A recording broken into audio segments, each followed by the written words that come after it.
প্রিয় ও স্নেহের 2024 সালের নতুন বছরের নবম শ্রেণীর ছাত্রছাত্রী বন্ধুরা, আশা করি তোমরা সবাই ভালো আছো। আজ আমরা যে বিষয়টি নিয়ে আলোচনা করব, নবম শ্রেণীর সেকেন্ড সামেটিভ অর্থাৎ দ্বিতীয় পর্যায়ক্রমিক মূল্যায়নের জীবন বিজ্ঞানের কোশ্চেন পেপার নিয়ে। দেখো সরাসরি স্ক্রিনে কিন্তু আমরা নবম শ্রেণীর সেকেন্ড সামেটিভ অর্থাৎ দ্বিতীয় পর্যায়ক্রমিক মূল্যায়নের জীবন বিজ্ঞানের কোশ্চেন পেপারটা দেখতে পাচ্ছ। ফুল মার্কস তোমাদের রয়েছে 40 আর সময় তোমাদের রয়েছে 1 ঘন্টা 30 মিনিট।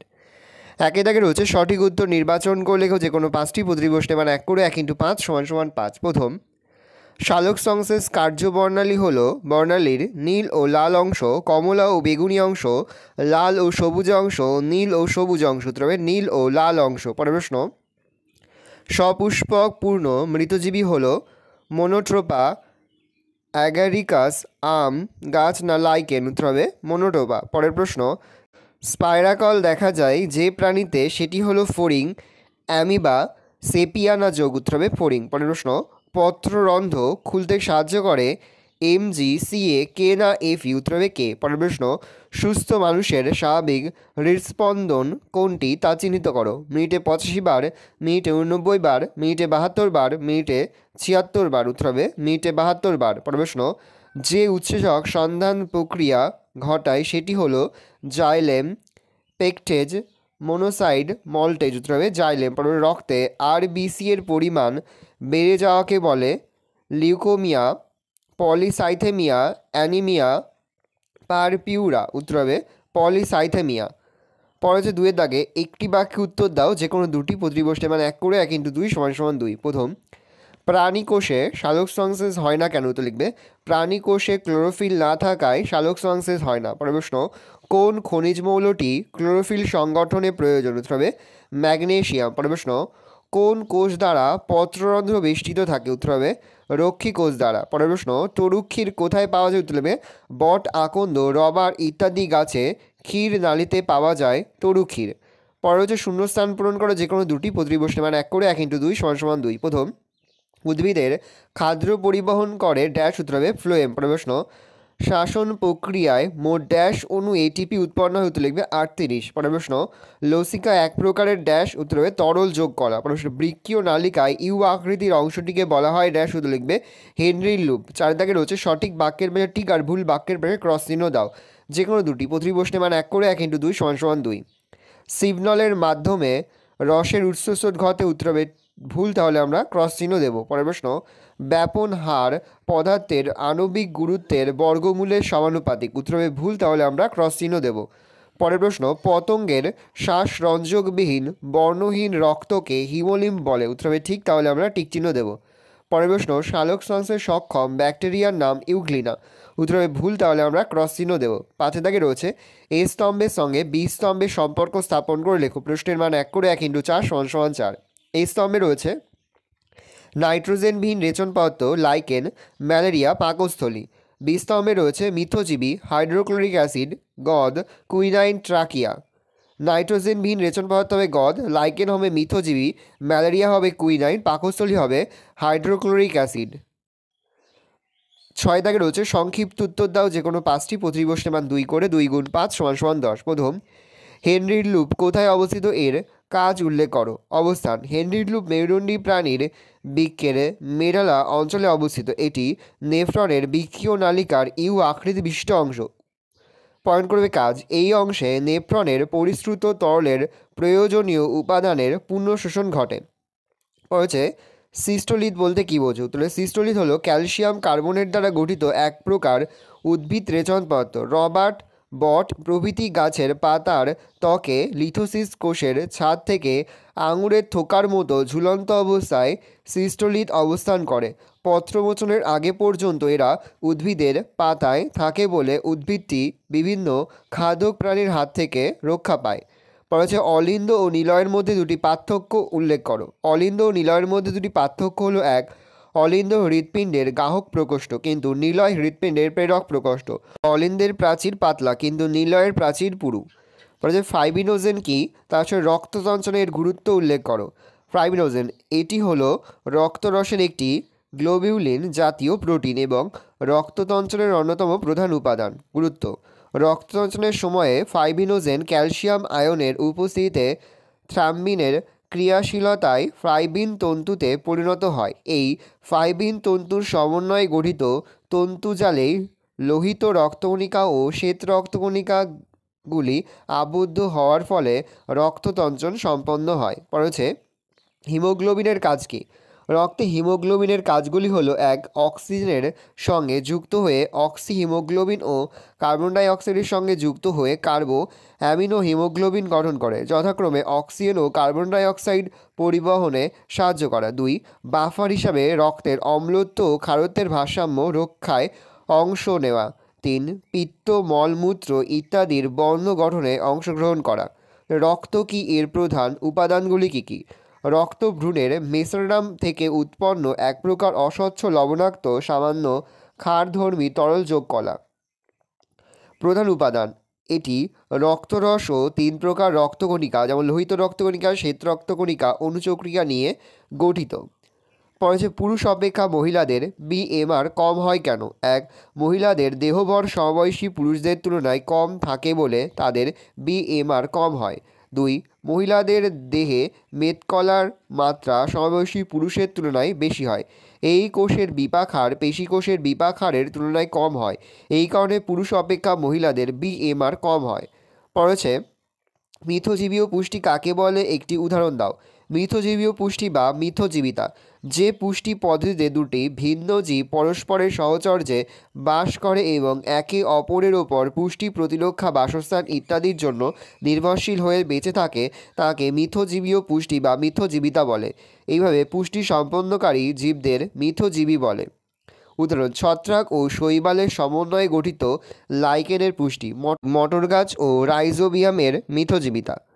পরে যে সালোকসংশ্লেষ পদ্ধতির তাৎপর্য বা গুরুত্ব আলোচনা করো। সালোকসংশ্লেষের গুরুত্ব বা প্রয়োজনীয়তা। প্রশ্নের মান হচ্ছে 5।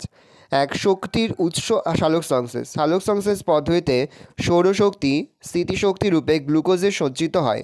গ্লুকোজ সজ্জিত স্থিতিশক্তি খাদ্য শৃঙ্খলের মাধ্যমে অন্যান্য জীবের দেহে প্রবাহিত হয়। সুতরাং সালোকসংশ্লেষে প্রস্তুত খাদ্যের মধ্যে সঞ্চিত স্থিতিশক্তি সমস্ত জীবকুলের শক্তির উৎস। 2. খাদ্যের উৎস। সবুজ উদ্ভিদ সালোকসংশ্লেষ প্রক্রিয়ায় শর্করা জাতীয় খাদ্য উৎপাদন করে। গ্লুকোজ থেকে প্রোটিন, ফ্যাট ও অন্যান্য খাদ্য তৈরি হয়।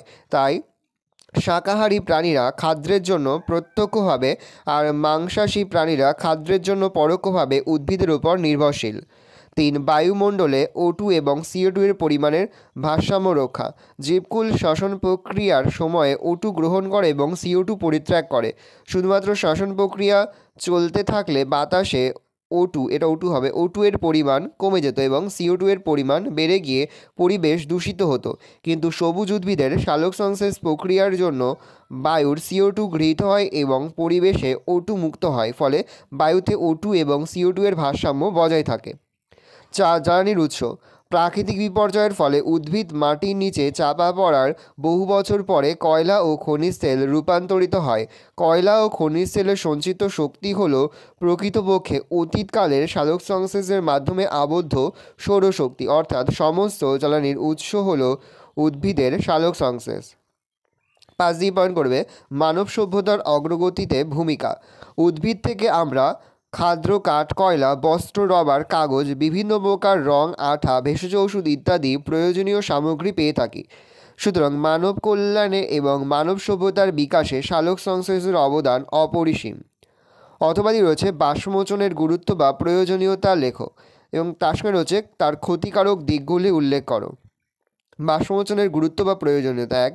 রসের উৎসস্রোত। বাষ্পমোচনের ফলে বাষ্পমোচন টানের সৃষ্টি হয়। এটি জাইলেম বাহিকার নিরবিচ্ছিন্ন জলস্তম্ভের ওপর একটি টান সৃষ্টি করে এবং জলস্তম্ভকে উপরে তুলতে সাহায্য করে, অর্থাৎ রসের উৎসস্রোতের অন্যতম কারণ হলো বাষ্পমোচন। 2. উদ্ভিদের তাপমাত্রা নিয়ন্ত্রণ। বাষ্পমোচন প্রক্রিয়ায় অতিরিক্ত জল নির্গত হওয়ার ফলে উদ্ভিদদেহ সতেজ ও শীতল থাকে। 3. জল শোষণ। বাষ্পমোচনের ফলে উদ্ভিদে জলের যে ঘাটতি দেখা দেয় তা উদ্ভিদের মূলরম দ্বারা জল শোষণের পরিস্থিতি সৃষ্টি করে। 4. উদ্ভিদে জলের ভারসাম্য রক্ষা। বাষ্পমোচনের দ্বারা উদ্ভিদ দেহ থেকে প্রয়োজনের অতিরিক্ত জল নির্গত হয়, ফলে উদ্ভিদে জলের ভারসাম্য বজায় থাকে। বাষ্পমোচনের ক্ষতিকারক প্রভাব। এক, অবনমন। শুষ্ক পরিবেশে জল শোষণের তুলনায় বাষ্পমোচন হার বেড়ে গেলে উদ্ভিদ দেহ থেকে অতিরিক্ত মাত্রায় জল নির্গত হয়ে যায়। তার ফলে উদ্ভিদের পাতা ও অন্যান্য নরম অংশগুলি শুকিয়ে যায় এবং নেতিয়ে পড়ে। এই প্রক্রিয়াকেই অবনমন বলে। এই প্রক্রিয়াটি মাত্রাতিরিক্ত হলে উদ্ভিদের মৃত্যু পর্যন্ত হতে পারে। 2, গ্যাসীয় বিনিময়ের বাধাদান। পত্ররন্ধ্রীয় বাষ্পমোচনের হার মাত্রাতিরিক্ত হলে পত্ররন্ধ্রের মাধ্যমে সালোকসংশ্লেষ শাসনের জন্য প্রয়োজনীয় গ্যাসের বিনিময়ে অনেক সময় ব্যাঘাত ঘটে। 3, জলের অপচয়। শোষিত জলের মাত্র 10% উদ্ভিদ ব্যবহার করে, বাকি 90% জল বাষ্পমোচনের ফলে দেহ থেকে নির্গত হয়ে যায়, তাই বাষ্পমোচনে জলের অপচয় ঘটে। বাষ্পমোচনের প্রয়োজনীয় এবং ক্ষতিকারক উভয় দিক থাকার জন্যই বিজ্ঞানী কার্টিস বাষ্পমোচনকে একটি প্রয়োজনীয় ক্ষতিকারক পদ্ধতি বলে অভিহিত করেছেন। পরের প্রশ্ন, উদ্ভিদের খাদ্য সংবহন প্রক্রিয়াটি সংক্ষেপে বর্ণনা করো। প্রশ্নের মান 5। উদ্ভিদের খাদ্য সংবহন প্রক্রিয়া। পাতায় প্রস্তুত খাদ্যবস্তু উদ্ভিদের ফ্লোয়েম কলার মাধ্যমে পাতা থেকে কাণ্ডে, ফুল, মূল ও ফলে পরিবাহিত হয়। ফ্লোয়েম কলার সিবনলের কোষগুলি পরস্পর সজ্জিত হয়ে একটি অবিচ্ছিন্ন অঙ্গ গঠন করে। সিবনলের ভেতরের অনুপ্রস্থ প্রাচীর চারণীর মতো ছিদ্রযুক্ত হওয়ায় তরল খাদ্যবস্তু সহজেই পরিবাহিত হতে পারে। এই সিবনল থেকেই খাদ্যরস ব্যাপন প্রক্রিয়ায় উদ্ভিদ দেহের বিভিন্ন অংশে ছড়িয়ে পড়ে। বিজ্ঞানী মানচ এর তাপপ্রবাহ মডেল অনুযায়ী ফ্লোয়েমের মাধ্যমে খাদ্য সংবহনের বিভিন্ন ধাপগুলি নিম্নরূপ। প্রথম পর্যায়, উদ্ভিদের পাতার মেসোফিল কলায় সালোকসংশ্লেষ প্রক্রিয়ায় সুক্রোজ জাতীয় খাদ্যবস্তু উৎপন্ন হয়। এই জৈব খাদ্য মেসোফিল কলার কোষ থেকে বান্ডিল আবরণী কোষ, ফ্লোয়েম, প্যারেনকাইমা কোষ এবং সঙ্গী কোষ অতিক্রম করে অবশেষে পাতার শিরার মধ্যে অবস্থিত সিবনলে পৌঁছায়। কোষ থেকে কোষে খাদ্যের এই প্রবাহ মূলত সক্রিয় পরিবহন পদ্ধতিতে হয়, যেখানে কোষ পর্দা অর্ধভেদ্য পর্দা রূপে কাজ করে। দ্বিতীয় পর্যায়, খাদ্যবস্তু প্রবেশের ফলে সিবনলের কোষগুলিতে রসের ঘনত্ব বৃদ্ধি পায়। তার ফলে আশেপাশের জাইলেম বাহিকাগুলি থেকে জল কোষান্তর অভিস্রাবণ প্রক্রিয়ায় সিবনলে প্রবেশ করে। তৃতীয় পর্যায়, জল প্রবেশের ফলে সিবনলের কোষগুলিতে উচ্চচাপের সৃষ্টি হয়। এই অতিরিক্ত চাপ সুক্রোজের দ্রবণকে প্রধানত নিম্নাভিমুখে প্রবাহিত করে এবং উদ্ভিদের বিভিন্ন অঙ্গের কলাকোষে পৌঁছে দেয়। অথবা জীবদেহে পুষ্টির গুরুত্ব বা তাৎপর্যগুলি আলোচনা করো। 2+3, পুষ্টি। যে পদ্ধতিতে জীব খাদ্য উৎপাদন গ্রহণ করে সেটিকে পরিপাক, শোষণ, আত্তীকরণ, বহিষ্করণ অথবা সালোকসংশ্লেষ আত্তীকরণ করে দেহের বৃদ্ধি, ক্ষয়পূরণ, রোগ প্রতিরোধ করে এবং খাদ্যস্থ স্থিতিশক্তিকে ব্যবহারযোগ্য শক্তিতে রূপান্তরিত করে তাকে পুষ্টি বলে। পুষ্টির গুরুত্ব বা তাৎপর্য। 1, দেহের বৃদ্ধি। পুষ্টির মাধ্যমে প্রোটোপ্লাজমের ভর বৃদ্ধি ঘটে। এর ফলস্বরূপ দেহের কোষ বিভাজিত হয় এবং জীবদেহের সামগ্রিক বৃদ্ধি ঘটতে পারে। 2, ক্ষয়পূরণ। বিভিন্ন অপচিত বিপাক আঘাতজনিত কারণে দেহের যে ক্ষয় ঘটে, পুষ্টির দ্বারা সেই ক্ষয়ের পূরণ হয়। 3, রোগ প্রতিরোধ। পুষ্টির দ্বারা গৃহীত ভিটামিন ও অন্যান্য উপাদান দেহের রোগ প্রতিরোধ করে। 4, ভবিষ্যতের সঞ্চয়। দেহে গৃহীত অতিরিক্ত খাদ্য উপাদান জীবদেহে মেদ বা শ্বেতসার রূপে সঞ্চিত হয়। ভবিষ্যতে প্রতিকূল পরিবেশে তা শক্তির উৎস রূপে কাজ করে। 5, জৈবনিক কাজে সহায়তা। পুষ্টির দ্বারা জীবদেহে বিভিন্ন প্রকার জৈবনিক কাজ যেমন রেচন, জনন, চলন, গমন এই খাদ্য শক্তি সরবরাহ হয়। পরের প্রশ্ন, উদ্ভিদের রেচনপত্র ত্যাগের বিভিন্ন পদ্ধতির বিবরণ দাও। প্রশ্নের মান 5। উদ্ভিদের রেচনপত্র ত্যাগের বিভিন্ন পদ্ধতি। উদ্ভিদে সৃষ্ট রেচনপত্র থেকে নিষ্কাশনের জন্য কোনো সুনির্দিষ্ট রেচন অঙ্গ থাকে না। বেশিরভাগ উদ্ভিদ রেচনপত্রগুলিকে অদ্রাব্য কেলাস রূপে দেহকোষে সঞ্চিত রাখে এবং সময়ে সময়ে বিভিন্ন উপায়ে দেহ থেকে তা বর্জন করে। উদ্ভিদের রেচনপত্র ত্যাগের বিভিন্ন পদ্ধতিগুলি হলো: 1, বাকল মোচন। অর্জুন, পেয়ারা, ইউক্যালিপটাস প্রভৃতি উদ্ভিদ সাময়িকভাবে তাদের রেচনপত্র বাকলে সঞ্চিত রাখে ও পরে বাকল মোচনের মাধ্যমে সেগুলি ত্যাগ করে। 2, পত্রমোচন। বিভিন্ন উদ্ভিদ তাদের রেচনপত্র পাতায় সঞ্চয় করে রাখে এবং সময়ে সময়ে বা বছরের নির্দিষ্ট ঋতুতে পত্রমোচন করে পাতার সঞ্চিত রেচনপত্র ত্যাগ করে। যেমন চা গাছের পাতায় ট্যানিন নামক রেচনপত্র সঞ্চিত থাকে। ফলমোচন, লেবু, তেঁতুল, আপেল প্রভৃতি গাছ তাদের ফলের ত্বকে রেচন পদার্থ সঞ্চিত রাখে এবং ফলমোচনের মাধ্যমে রেচন পদার্থ ত্যাগ করে। এছাড়াও অন্যান্য উদ্ভিদের রেচন পদ্ধতিগুলি হলো: 1. উপক্ষার সঞ্চয়, প্রোটিনের বিপাকে সৃষ্ট তেতো অ্যালকোহলে দ্রাব্য নাইট্রোজেন ঘটিত রেচন পদার্থ হল উপক্ষার বা অ্যালকালয়েড, যেমন রেজারপিন, থেইন প্রভৃতি। এগুলির ভেষজ গুরুত্ব অপরিসীম। তরুক্ষীর নিঃসরণ, বট, আকন্দ, ফণিমনসা ইত্যাদি উদ্ভিদের কাণ্ড বা পাতায় তরুক্ষীর সঞ্চিত থাকে। তরুক্ষীরের বিভিন্ন প্রকার রেচন পদার্থ দ্রবীভূত অবস্থায় থাকে। এইসব উদ্ভিদ কোনো কারণে আঘাত পেলে দেহের বাইরে নির্গত হয় এবং সেই সঙ্গে তাতে দ্রবীভূত রেচন পদার্থেরও অপসারণ ঘটে। 3. রঞ্জক নিঃসরণ, পাইন গাছের কাণ্ড, শাখা প্রশাখা ও পাতার রজন নালীতে জলে অদ্রবণীয় এক প্রকার জটিল রেচন পদার্থ সঞ্চিত থাকে, একে রজন বলে। কোনো কারণে উদ্ভিদ আঘাতপ্রাপ্ত হলে রজনরূপে রেচন পদার্থ নিঃসৃত হয়। 4. গাদ নিঃসরণ, বাবলা, সজনে প্রভৃতি গাছ কাণ্ডের ত্বক থেকে আদা বা গদ নিঃসরণের মাধ্যমে রেচন পদার্থ ত্যাগ করে। 5. পুষ্পমোচন, কোনো উদ্ভিদ ফুলের ভেতরে বা ভিতর তাদের রেচন পদার্থ সঞ্চিত রাখে। ফুল প্রস্ফুটিত হওয়ার পর ফুলের বিভিন্ন অংশ ঝরে পড়লে সেগুলির সঙ্গে সজ্জিত রেচন পদার্থ অপসারিত হয়, যেমন লবঙ্গের ফুল। 6. জলমোচন, আলু বা টমেটো জাতীয় উদ্ভিদ পাতার হাইড্রাথোড এর মাধ্যমে বিভিন্ন রেচন পদার্থকে জলে দ্রবীভূত অবস্থায় দেহ থেকে পরিত্যাগ করে।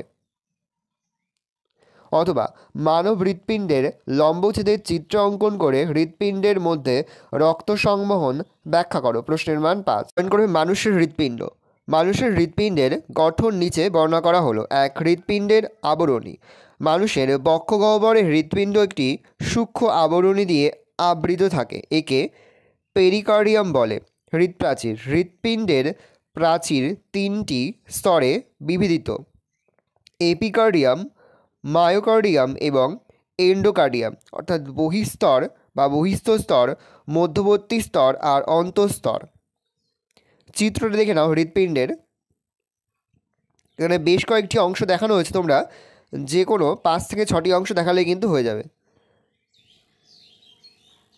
পয়েন্ট করবে 3 দিয়ে। হৃৎপিণ্ডের প্রকোষ্ঠ। 1. হৃৎপিণ্ডের লম্বচ্ছেদ করলে তাতে 4টি প্রকোষ্ঠ পরিলক্ষিত হয়। ওপরের দিকে অবস্থিত প্রকোষ্ঠ দুটিকে অলিন্দ ও নিচের দিকের প্রকোষ্ঠকে নিলয় বলে। 2. অলিন্দদ্বয় অন্ত অলিন্দ প্রাচীর বা পর্দা দিয়ে পরস্পর থেকে পৃথক থাকে, আবার নিলয়দ্বয় অন্তনিলয় প্রাচীর দ্বারা পৃথক থাকে। এ.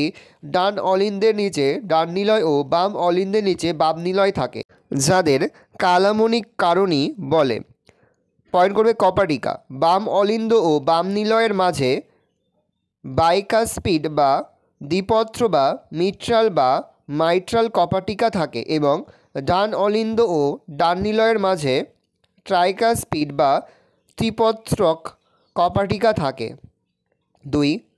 বাইকাসপিড ও থাইকাসপিড কপাটিকা নিলয়ের মেঝের সঙ্গে কর্ডি টেন্ডিনি নামক পেশিতন্তু দ্বারা যুক্ত থাকে। 3. বাম নিলয় ও মহাধমনীর সংযোগস্থলে অ্যাওক্রিট ভাল্ব এবং ডান নিলয় ও ফুসফুসীয় ধমনীর সংযোগস্থলে পালমোনারি ভাল্ব উপস্থিত। 5. সংযোজী রক্তবাহ। 1. হৃৎপিণ্ডের বাম অলিন্দে 4টি ফুসফুসীয় শিরা উন্মুক্ত হয় এবং এদের মাধ্যমে অধিক O2-যুক্ত রক্ত বাম অলিন্দে প্রবেশ করে। 2. ঊর্ধ্ব মহাশিরা, নিম্ন মহাশিরা এবং করোনারি শিরার মাধ্যমে শরীরের অধিক CO2-যুক্ত রক্ত ডান অলিন্দে প্রবেশ করে। 3. বাম নিলয় থেকে অধিক O2-যুক্ত রক্ত মহাধমনীর মাধ্যমে শরীরের বিভিন্ন অংশে ছড়িয়ে পড়ে। 4. আবার ডান নিলয় থেকে অধিক CO2-যুক্ত রক্ত ফুসফুসীয় ধমনীর মাধ্যমে ফুসফুসে যায়। ভালো করে দেখে নাও। এবার আমরা আরও একটি নমুনা প্রশ্নপত্র কিন্তু দেখে নেব। স্ক্রিনে কিন্তু তোমরা জীবনবিজ্ঞানের আরও একটি নমুনা প্রশ্নপত্র দেখতে পাচ্ছ। তবে একে দাগে রয়েছে সঠিক উত্তরটি নির্বাচন করে বাক্যটি সম্পূর্ণ করো। প্রশ্নের মান 1 করে 1 × 9 = 9। দেখে নাও এখানে মোট 9টি প্রশ্ন দেওয়া রয়েছে, ভালো করে প্রশ্নগুলো দেখে নাও। 2 দাগে রয়েছে 6টি প্রশ্নের উত্তর দাও, প্রশ্নের মান 1 করে 1 × 6 = 6। প্রথম রয়েছে শূন্যস্থান পূরণ করো যে কোনো দুটি, পরে হচ্ছে সত্য মিথ্যা নির্বাচন করো যে কোনো দুটি, 3টি করে দেওয়া রয়েছে। পরে হচ্ছে একটি শব্দে বা একটি বাক্যে উত্তর দাও যে কোনো দুটি, প্রতিটি প্রশ্নের মান 1 করে 1 × 2 = 2। পরে হচ্ছে 5টি প্রশ্নের উত্তর দাও, প্রশ্নের মান রয়েছে 2 করে 2 × 5 = 10। দেখে নাও এখানে বেশ কয়েকটি প্রশ্ন দেওয়া রয়েছে, তার মধ্যে থেকে যে কোনো 5টি প্রশ্ন তোমাদের উত্তর করতে, প্রশ্নের মান রয়েছে 2 করে। পরে হচ্ছে 4 দাগে 3টি প্রশ্নের উত্তর দাও, প্রশ্নের মান 5 করে 5 × 3 = 15। প্রথম সালোক সংশ্লেষের আলোক দশাটি ব্যাখ্যা করো, অথবাদি রয়েছে বাষ্পমোচনকে প্রয়োজনীয় অথচ ক্ষতিকর পদ্ধতি বলা হয় কেন, তার সঙ্গে রয়েছে ম্যাক্রো ও মাইক্রো মৌলের একটি করে অভাবজনিত লক্ষণ উল্লেখ করো উদ্ভিদের ক্ষেত্রে, 3+2। ক্ষয় দাগে রয়েছে সবাত শ্বসনের ক্রেসব চক্রটি একটি রেখাচিত্রের মাধ্যমে দেখাও, প্রশ্নের মান 5। অথবা রয়েছে মানুষের প্রশ্বাস প্রক্রিয়াটি ব্যাখ্যা করো, তার সঙ্গে রয়েছে ধূমপানজনিত কারণে ফুসফুসের 2টি রোগের নাম লেখো, 3+2। রয়েছে BMR বলতে কী বোঝায় বা কী বোঝো, তার সঙ্গে মানবদেহে 3টি বিপাকীয় সমস্যা সম্পর্কে ব্যাখ্যা করো, 3+2। অথবা রয়েছে উদ্ভিদের একটি N2 যুক্ত এবং একটি N2 বিহীন রেচন পদার্থের নাম ও অর্থনৈতিক গুরুত্ব লেখো, তার সঙ্গে মূত্র তৈরিতে নেপ্রনের ভূমিকা ব্যাখ্যা করো। ভালো করে দেখে নাও, এই রয়েছে টোটাল তোমাদের সেকেন্ড সামারি অর্থাৎ দ্বিতীয় পর্যায়ক্রমিক মূল্যায়নের 9ম শ্রেণীর জীবনবিজ্ঞানের কোশ্চেন পেপার। ভালো তোমরা কোশ্চেনটা দেখে নাও। আশা করি ভিডিওটা ভালো লেগেছে। ভিডিওটা ভালো লাগলে ভিডিওকে লাইক করতে একদমই ভুলবে না। আর আমার চ্যানেল নতুন হওয়া লাল কালার সাবস্ক্রাইব প্রেস করে পাশে বেল আইকনটা প্রেস করে যখন নতুন করে ভিডিও আপলোড করি সবার ফার্স্ট নোটিফিকেশন পেয়ে যাও। আর এই ভিডিওটি তোমার বন্ধুবান্ধবী আত্মীয়স্বজন সবার মধ্যে কিন্তু অনেক শেয়ার করে যারা এবছর 9ম শ্রেণীতে পড়ছে। আমরা কিন্তু ইতিমধ্যে 9ম শ্রেণীর প্রতি বিষয়ের সিলেবাস, প্রশ্নকাঠামো এবং নমুনা প্রশ্নপত্র কিন্তু আপলোড করে দিয়েছি। তোমাদের এখনও পর্যন্ত সেই ভিডিওগুলো না দেখে থাকো, ভিডিওগুলো কিন্তু তাড়াতাড়ি দেখে নাও। তোমাদের সকলকে জানাই আগাম পরীক্ষার অনেক শুভেচ্ছা এবং অভিনন্দন। আশা করি সকলের পরীক্ষায় খুব ভালো হবে। একেবারে ভিডিও শেষে স্ক্রিনে তোমরা একটা প্লেলিস্ট দেখতে পারবে, তারপরে ক্লিক করলে সমস্ত ভিডিওগুলো কিন্তু তোমরা পর দেখে নিতে পারবে।